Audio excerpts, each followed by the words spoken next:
to honor them, we need to help them, and we need to figure out how do we make their work easier. And those are all negative issues that cry out for solutions, and people like you are going to help find them, because we need to do this together. We need to look at what's working. There are pockets of places where it works. We know of poor children going to boarding schools. We know of the Harlem Zone. There are so many examples. There's a boarding school in Brooklyn, a Puerto Rican, a very rich investor who opened a school in Trenton. And so there are very good examples, but we have not scaled them up. We have not looked at the best practices and said, how are we going to make this happen? How does this become the norm instead of the exception? And so we've got a lot of work to do. Having said that, and these problems are local, regional, and national, I don't want to leave you with the impression that there isn't progress, because thanks to the people in this room and to many other people who toil around these issues, there is some progress. There are some good things. And so I want to share some of those good things. Latino high school dropout rates are declining. Not fast enough, but they're declining. And that's something that should make us happy. Now, I need to explain, add a caveat to this. We have a challenge with our boys. The Latino women are doing better. More of them are enrolled, more of them go to college, and more of them start businesses in this country. But we need to pay attention to what's happening with our boys. Why aren't we retaining more of them? And in fact, this is something that I want to take on myself, working with ETS, to take a look at what is it that doesn't serve them? What is it about the model that doesn't work for them, that has them become discouraged and drop out? Because you understand what that means for the family. You get these wonderful young ladies who go to school, get master's degrees, advanced degrees, and go on to have great success. But what's happening to the family unit? Who do they marry? And we want them to be able to look in their own tribe and say, there are wonderful men with whom I want to start a family. So I have a great passion for this, and with the help of ETS, we're going to look at it and see what else we can do. Hispanic higher education enrollments are growing. They are at an all-time high. People are more aware that dual language ability is a valuable asset. They're finally catching on. Now, we know that the rich send their children to boarding school. And why do they do that? Because if you send your kid to a great boarding school, your kid from a very early age, maybe from kindergarten, is going to be exposed to another language, if not two. And so they graduate speaking Latin, speaking French, speaking German, whatever the language may be, Mandarin, and maybe even Spanish. So the tragedy is that this is something we come by naturally, because most of us are bilingual. Most of us are perfectly fluent in English and Spanish, and yet our children are made to feel less than, are made to feel that that doesn't quite cut it, that somehow that kind of bilingualism or dual language attainment does not hold the same value because it's not sexy, it's not French, it's not cool, it's not whatever. Today, given that this country is the second country where Spanish is spoken more than in any other country, folks are starting to wonder whether maybe it's not a good idea. Maybe we should know some Spanish, and we need to connect with these guys. Because 55 million people are not an interest group. We have power, and we need to start using it. And we need to make sure our kids are proud of speaking their language and hold on to their culture. Our culture gives us power and defines us. And as someone brighter than I am said, if you don't know where you came from, you don't know where you're going. So we've got to know where we came from. So there is more attention being paid, and there is a promise of helping English language learners. Community-based organizations are also taking charge, and they're also doing a lot of good things. There's a new awareness of Hispanic might in this country, and this is something I could talk about for hours. We saw what happened in the last election. We made that election. That happened because of you. Because you were galvanized, and you realized that the other candidates didn't even know who you are. you know? I mean, it's true that I wish Obama would hire more Latinos and would do even more, and I want to see him do something about immigration. I mean, he hasn't exactly come through, but he at least knows who I am. He knows that I exist. And thankfully, immigration is going to happen. But I would say something about this on a political front, and this is not, this is an Eventanado belief system. I don't want to get ETS. This is Eventanado speaking now. Here's the trick. Don't cater to either party. Forget about Democrats or Republicans. Find out what your politician stands for. And if he does not support the issues that matter to us, higher education, better housing, minimum wage, etc., don't vote him in. Don't vote her in.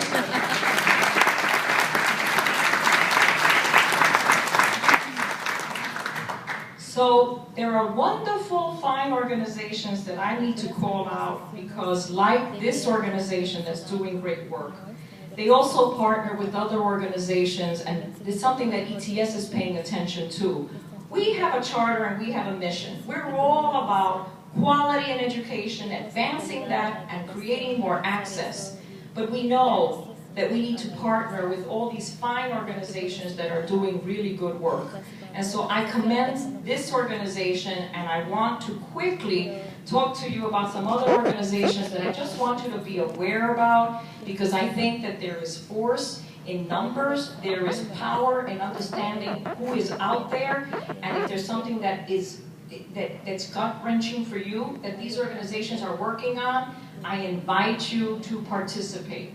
I myself sit on many boards, do a lot of work, and I'm constantly thinking about these connections and how we can bring them together to have more impact.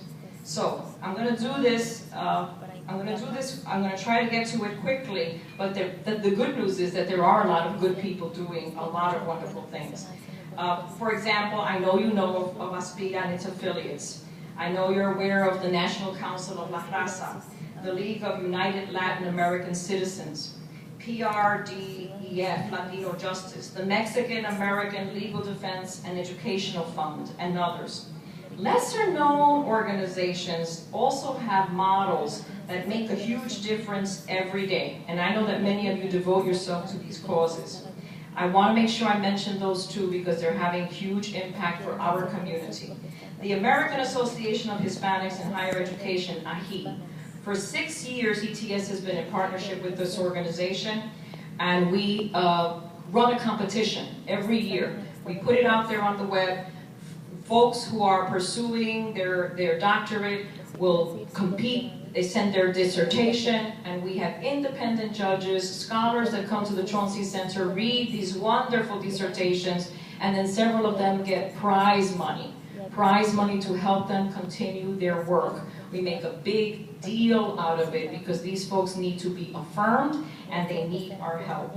So that's, we also, in addition to doing that with Luis Olivas, and he's connected to Arizona State University, we also sponsor the Latino Student Success Institute. That's a day-long seminar on the best practices for attracting and retaining and graduating our Latinos. It's not good enough that they get in. We have to make sure that they graduate. I'm also a member of the faculty, and I delivered the keynote 2 weeks ago in San Antonio. And if you would like a copy of those remarks, they're available outside on the ETS table.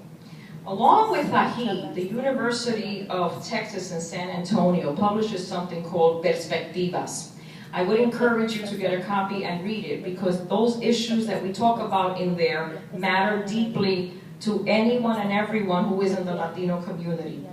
I'm really proud to be a member of that editorial board, and again, we've provided copies. The first issue of Perspectivas explored the gap between Latinos and Latinas pursuing college degrees, which is something I spoke about. The second issue is about community college university transfer gap. Yes, we're very blessed. A lot of our kids check out the community college. They're interested, it's affordable, it's there, but then they don't make the transfer to the four-year institution, and their growth, their potential is stunted. That has to stop. So two wonderful scholars from UTSA wrote a paper on this, and Luis Olivas, who is the president, is helping to work on that. And he says, and I will quote, "It's not all about higher education. There would be no higher education if we didn't have lower education." So that message is lived every day by these groups that are doing this work. Another wonderful organization that I have to call out, that I hope you will consider joining, because the commitment from you would not be onerous. That organization is HISPA, Hispanics Inspiring Student Performance and Achievement. This amazing, it's the little engine that could, this amazing little organization started by 2 women with PhDs in math, who also happen to be Boricua, nothing wrong with that, have invited and trained 800 adult Latino professionals. Why? Because these professionals go into middle schools and become the role models that these children don't have at home. So these kids need to see us. They need to be able to ask you questions. Why? How did you get there? What did you have to do? They need to have that mentorship and that experience.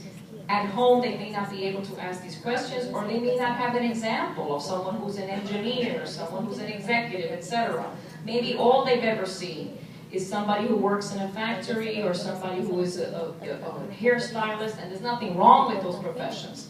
But we want our children to aspire to more. You are more. You would be great examples to join that bureau. The president of HISPA happens to be with us, and we have given her an office at ETS because we respect her work. Her name is Yvonne Diaz-Clays. If you haven't met her, she's sitting right here.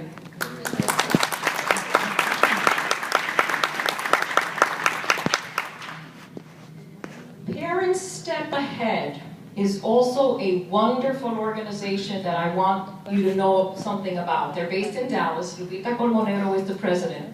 This started with a humble dream and the notion and the recognition that without parents, nothing's going to happen.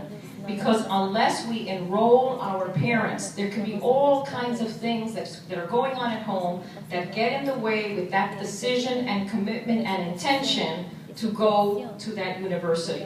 So she picked up on this dynamic and she said, we've got to do something about it. Here again, this one woman who is just a powerhouse. We gave her seed money several years ago, and it's unbelievable how that program has taken off. She has gone to various states and is what we would love to see. What we would love to see is a nationalization of this movement.